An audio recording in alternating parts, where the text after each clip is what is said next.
How's it going, Jets fans? My name is Alex with my co-host here, Ryan Moran. Just a couple of days away from training camp. I am so freaking excited for this Jets team to see what they've got, see these rookies and Jermaine Johnson, and obviously the growth of Zach Wilson, Sauce Gardner, Carl Lawson making a comeback. We've been kind of picking every little bit of news to get you guys and ideas and thoughts and trades. But now we can finally start to take a look at some really great aspects of this team and what maybe could lead to a playoff appearance. What would it take?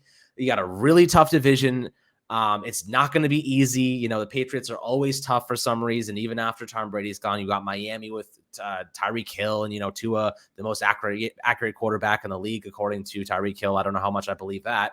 Guy can't throw the deep ball. But, I think that it should be a pretty interesting division. Miami's going to be good, solid defensive pieces. They got a really good receiving core, Jalen Waddle and Mike Gesicki as well. Then you look over, of course, to the Buffalo Bills, who are in a prime shape to win a Super Bowl this year with Von Miller joining their defensive line. So it's exciting. The Jets have a lot of stuff that are looking up, a lot of positives. We want to talk about 5 catalysts today for the Jets to make the playoffs, to make the postseason, and what really would it take for them to do this? There's some obvious ones, some specific players we want to hit on. Before we do so, Ryan, how you doing, my friend? I'm doing good, Alex. Obviously, with the start of camp looming here, we're all getting excited and just looking forward to seeing this new look team out there on the practice field in Florham Park, New Jersey. And there's definitely, I think in a lot of Jets fans' minds, the best case scenario for this season would be a playoff appearance. And I think it's the dream, for all of us really to see this team. We're expecting growth, but even at a faster rate than we're anticipating, I think would really go a long way and generate a ton of excitement. So, this team obviously added a lot of new pieces this offseason. And I think you're looking at even some returning players who obviously are going to be catalysts to this team, if they're going to make the playoffs and things are going to go well. And like you said, in this competitive division, you're going to need these prime free agent signings and draft picks to really, accentuate and, really make this thing materialize fast. Absolutely. Now, the first catalyst, I think everyone's going to agree with this one, is Zach Wilson, right? The growth of Zach Wilson. What can he do? What can he accomplish? We know he added 10 pounds of muscle mass. We know he's trying to get kind of that better foundation, his throwing form, trying to put more weight behind it, not trying to sidearm all these throws and be inaccurate and skip them off the turf on screen passes. There's a lot Zach Wilson needs to improve upon, but we've seen flashes of brilliance from him, right? Pointing Corey Davis downfield, throwing dimes on the run, being able to do things creatively on the go when the play is broken down. That is a sign of a potential elite quarterback, right? When you can do something, make positive play when everything says it should be a negative play. There's pass rushers on your back. There's nobody open. Can you find a way to get a couple of yards? Can you break a couple of tackles? Can you get that ball into the tightest of windows? These are all things that we saw Zach Wilson do. While it was erratic, while it was inconsistent, we've seen him do them. And I think that's a lot more than you can say for most quarterbacks. Look at Daniel Jones for the Giants. I don't think I've ever seen him make a throw on the run in a creative way where the play is broken down and he needs to do something. Yes, he'll take off running, but it was only really when it was designed. Zach Wilson can do it on the go. He can do the Aaron Rodgers. He can do the Russell Wilson. He can do the Patrick Mahomes, the sidearms, the angles. He can do all of that stuff. Now it's about making him a good pocket passer, so that way he doesn't make mistakes when he shouldn't be making mistakes, right? When it comes to being a great quarterback, you have to be perfect when everything around you is executing efficiently. When everybody is executing and doing their job, you can't be the one that makes the mistake, right? You have to be able to do your job and get it done when you're supposed to.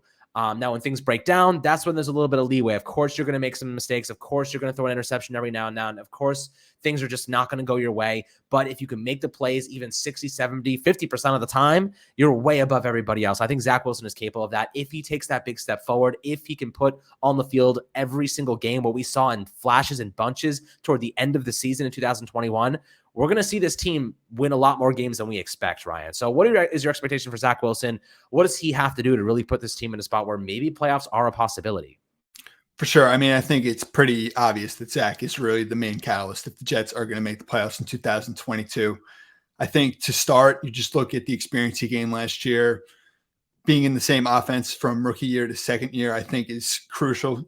Just the familiarity with Michael Floor, the verbiage, the scheme, understanding the play calls. I mean, he's going to be much further along in his confidence at this time in comparison to last year. Then you look at, being in year 2 with Elijah Moore, Corey Davis, Michael Carter, some of these guys up front, Elijah Vera Tucker, Connor McGovern, George Fant. So there's definitely some continuity. And then you factor in the new faces with Breece Hall, Garrett Wilson, the tight ends, Laken Tomlinson, and a healthy Mackay Becton, who obviously we're going to touch up on here later. I mean, the situation around Zach is good. And then you factor in, like you said, what he was able to show at the end of last year, the Buccaneer game, obviously early in the year against the Panthers and the Titans. And you look at a couple of those games there in November, December, the Eagle game, the Dolphin game, some of the flashes he was able to show, taking care of the football. And like you said, he has the arm talent, he has the athletic ability to generate big plays for this offense when things break down and get out of structure. But when he needs to play within structure, which is obviously what Michael Ford has spoken on, just playing within the offense, which I think Zach's really showed some growth at the end of his rookie year. That to me is going to be the main thing. Just going through his progressions, he can deliver the ball with accuracy. He's got arm strength, can make plays in and out of the pocket. I just think it comes down to, taking more ownership of the offense and just playing within it. Absolutely. And Mike LaFleur is going to put him in the spot to succeed. It's just about execution from everybody. And now you have a really good offensive line, at least on paper, some really good pieces there to work with. There are some guys who we aren't sure exactly what the role is going to be yet. Before we dive into those specifically, the second catalyst, in my opinion, you may have a differing opinion than me, but I think it's the secondary. I think it's DJ Reed. I think it's Jordan Whitehead. And I think it's Sauce Gardner. I think it's Michael Carter II. This is a passing league, right?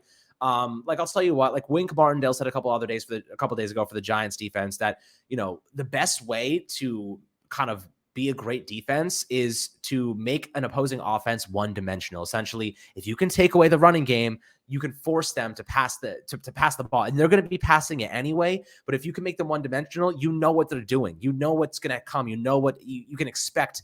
It's not going to be a lot of play action. It's not going to be a lot of running the ball. They're going to have to throw it, and that's where you're going to make mistakes because they're going to try to force it into windows, and they're going to be trying to manufacture things where maybe there isn't any production there to be had. But I think the secondary is essential for this Jets team. Last year, they had Brandon Eccles. They had a lot of young pieces on this defense, and now you got three established players, or at least Sauce Gardner was established in Cincinnati at the collegiate level, but has a lot of great tangible traits. He's long, he's lanky, he's quick, he's fast, he's aggressive, he's charismatic. He has everything you want in a star corner at the next level. He kind of gives me like early Jalen Ramsey vibes in the way that he carries himself, which is obviously probably any Jets fan loves to hear. But I think that DJ Reed is a good, nice veteran coming from Seattle, really, really talented player. He can hold it down. He can be your CB1 this year until Sauce Gardner is ready to take over that CB1 role. And then you have Jordan Whitehead, who's essentially on a one-year deal with an out after the first year, who was very solid for Tampa Bay. He can do a lot of things. And you have some really good players like Jason Pinnock. And then you have, Jamian Sherwood at linebacker. There's some really good guys there that I think could be. They have CJ Mosley, for goodness sake, who used to be one of the best coverage linebackers in football. So a lot of good pieces in that secondary. Michael Carter II is going to be a really interesting one to look at because, had some really good games at the slot nickel position last year. But still a very unproven player, fifth round pick, not expecting a lot from him. But if you can play above expectations, then you're looking at an absolute steal of a draft value in terms of where they drafted him last season. What is your perspective on the secondary? What are your expectations from some of these guys? They're all essentially new except for Carter, who's still like only a sophomore in the league. So they don't have anyone that's been there. They don't have a Cromartie. They don't have a Revis. They don't have a Marcus May who's been there for 3-4 years. Like this is a very new bunch of guys. What are you expecting from them in year one as they're kind of developing this chemistry with one another? For sure. So I think you look at the fact that DJ Reed was the second biggest free agent contract they gave out, and with tons of needs elsewhere, they went with Sauce Gardner with their top draft pick. They've really indicated that they want to make corner, a really important position. And to me, these guys got to make an immediate impact if the Jets are going to make the playoffs. I think you look at Sauce, what can his rookie year really look like? You try and get an outline, and you look at some guys in recent memory, obviously last year with Patrick Surtain, for example, a guy who had 14 passes defended, 4 interceptions. If Sauce can give that type of production early, I think that's really ideal. You look at DJ Reed and the fact that his PD amount really accentuated from year 2 to 3. And then last year, it continued to grow, and he's still 25 years old. So if he shows growth in that regard, look, you're adding 2 difference makers on the outside. And like you said, Bryce Hall, Brandon Eccles did a nice job last year for young and experienced players, day 3 draft picks, but you got really 2 difference makers now. And that should help someone like Michael Carter II in the slot, a guy who is pretty complete, whether it be in coverage, he's got speed, can play the run, can get after the quarterback. I think with him, and that was the main issue with the Jets defensive backfield last year was just a lack of turnovers. And I think that for MC2 is really going to be, the next step in his growth. And like you said, Jordan Whitehead to me was a guy I wanted all along. The attitude, the physical nature, just the tenacity that's really needed in the box to slow down the run, generate some pressure on the quarterback. And to me, like I said, you invest all that they did into Sauce Gardner and DJ Reed. This group has really got to, it's got to pay off early here if the Jets going to be a playoff team. That's the fact. They got to start strong. There is no cushion, in the NFL. Like if you lose the first 3-4 games, you're playing catch up the rest of the year. So like you have to win early and often, and you got to set the tone and really put together those winning games. Cause like when you lost 3 or 4 games, it is hard to get that confidence back and start to win them in streaks and bunches. So I do agree with you there. Now the third catalyst, in my opinion, is the offensive tackles, right? Offensive tackle for any team. If you're a fan of any team and you've seen bad offensive tackle play, you know how devastating that can be. Now, that is why Russell Wilson wanted out of Seattle, because they could never get this man good tackles. They had an awful offensive line. It was a disaster. Look at Joey Burrow. I mean, he was running for his life the entire playoffs. The fact that he managed to do what he did is mesmerizing. But, if you give him a good offensive line, which they did, they really rebooted that stuff, that line for him, he's going to be absolutely unbelievable. And I think Zach Wilson, he was not used to having such bad offensive line play as a rookie. He came into the league. He could sit back there at BYU, have a beer, hang out, smoke a cigar, and then throw the ball 45 seconds later, and there'd be a guy down there with nobody around. Like that's what he figured out really quickly in the NFL. The time that you have in the pocket is cut into like a quarter of what you have at the collegiate level. So, that hit him hard, and he got injured because of it. He was running for his life. He did not know how to manage the pressure. He did not know to just take a sack, just throw the ball away, get rid of it. He was taking too many hits. He learned a very valuable lesson early in his career, and I think it's going to end up becoming super, super valuable for him down the road. But now you have George Font, who really was solid the second half of the season. He was pretty reliable, had some good chemistry with Zach Wilson. That's a huge variable for me in that left tackle battle. And that's essentially why I think George Fant is going to win that left tackle position. Now, I think Mackay Becton will end up becoming the starting right tackle because he's still on the physically unable to perform list. There's a lot of things he still needs to correct in terms of weight, getting back into the game. He hasn't played in like a year. So there's a lot left for Becton to really improve upon until I can rely on him as a left tackle. So I think he gets that right tackle spot. I think that Fant gets the left tackle spot. And those are two solid players with very high upside. Who can really lock it down. But their play is essential to Zach Wilson having a great season. So I think that aside from the secondary and just really, trying to mitigate explosive offenses in the AFC East, you got to focus in on the offensive tackles and protecting Zach Wilson as a third catalyst. What do you think about that? For sure. I think Mackay Becton is arguably the biggest X factor for the 2022 New York Jets. I mean, if this guy can get back to what he did his rookie year, you're adding a game-changing type of talent and a guy that's going to make a substantial impact on the line of scrimmage in the trenches. He's in the running game, going to be physical. He's going to be dominant. He's going to make his presence felt. And to me, like you said, it's for Zach Wilson to take that growth, that step in his growth in year 2. I mean, you need the best passable passing protection you can get. And, Fant obviously last year was a career year. He was good in 2020, really broke out last year and was the Jets' best player. I think for him to continue to just prove himself in that sense, as a pass blocker, and only gave up 1 sack, which was late last season. I think, for him to continue to grow, with continuity in the system, just hopefully both of these guys get back healthy soon. They're both coming off surgery and, like you said, starting on physically unable to perform. So, to get a healthy Becton back, like he played in 2020, to me, that after Zach Wilson is the second base X factor, if the Jets are going to make a big run in 2022. Absolutely. So, there's 2 catalysts left, and, I think these could be interchangeable because the focus obviously is secondary tackle, Zach Wilson. So I think that honestly, my 4th biggest catalyst for the Jets to make a playoff appearance is the running game. I think the running game has to be very strong for the Jets because ultimately, that ability to control the clock using the running game, it not only does it help you control the clock, but it also sets you up in the passing game. The play action becomes so much more lethal and effective. And Breece Hall and Michael Carter are 2 extremely talented backs. You have some great interior linemen now with Laken Tomlinson, Elijah Vera Tucker, and Connor McGovern played a lot better last year. I think that Breece Hall is going to be an absolute stud. If you're playing fantasy football, stash him on your bench for later in the season. If Michael Carter ends up being like, I don't want to say phased out, but turns into this Nyheim Hines kind of role, and you have like the Breece Halls or Jonathan Taylor. Not saying they're going to be either of those guys, but just the way they use them, I think that Breece Hall could be very valuable. And I think he's going to be a very solid player. He's a high workhorse, like a high workload type of player. He can grind out yards. He can push the pile. He's fast. He has a lot of speed. That's kind of underrated there. Very quick. He can catch the ball extremely well. Then you have Michael Carter, who's very shifty. He's agile. He can run the ball just as effectively. Really proved his worth last year before kind of a couple injury concerns, but otherwise was extremely valuable to that Jets offense. What are your thoughts about the running game? And do you think maybe another position or player should be in that 4 spot? I agree with you. I mean, the Jets offense and Michael Ford's system at large is predicated on running the football. And to really get this offense to click and to boom at the level we want it to for the Jets to be a playoff team, you've got to establish the ground game to set up play action for Zach Wilson to take those deep shots down the field to Elijah Moore, Garrett Wilson, get the ball to all these playmakers in space. And look, you invest like they did into Breece Hall when you already had Michael Carter, and you know what Carter showed you last year. Hall adds that dimension with his speed, big play threat ability, his size. To me, like you said, you added Laken Tomlinson with Elijah Vera Tucker and Connor McGovern.